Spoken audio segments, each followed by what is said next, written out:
Puluhan purnawirawan perwira tinggi TNI Polri dari angkatan 1980 hingga 1988 dan 1968 menjatuhkan dukungannya kepada Anies Baswedan. Pernyataan dukungan itu disampaikan para purnawirawan ini dengan mengunjungi kediaman mantan Gubernur DKI Jakarta tersebut di kawasan Cilandak, Jakarta Selatan pada Kamis 2 Maret 2023. Perwakilan para Jenderal Purnawirawan Letjen TNI Purnawirawan Edi Wan Prabowo menjelaskan mereka melihat perkembangan situasi nasional, khususnya masalah persatuan dan kesatuan bangsa.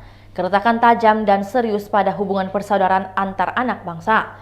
Mantan Sekjen Kementerian Pertahanan itu memberikan contoh ketika kenaikan harga kebutuhan bahan pokok, melemahnya daya beli rakyat, tingginya pengangguran di kalangan muda, terus meningkatnya utang pemerintah, gerakan separatisme bersenjata yang semakin eksis, dan lain-lainnya. Para purnawirawan memandang Anies Baswedan memenuhi kriteria menjadi bakal capres yang andal dengan rekam jejak di bidang pemerintahan pusat maupun daerah serta akademik. Purnawirawan juga mempertimbangkan syarat-syarat cawapres yang sudah digariskan Anies Baswedan, yaitu memiliki elektabilitas memadai dan mampu menjaga soliditas koalisi. Mereka melihat sosok yang pas dari syarat itu ada pada Agus Harimurti Yudhoyono, Ketua Umum Partai Demokrat.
Itulah tadi berita hot news kita pada hari ini. Saksikan berita hot news lainnya hanya di kanal YouTube dan Facebook Tribun Timur.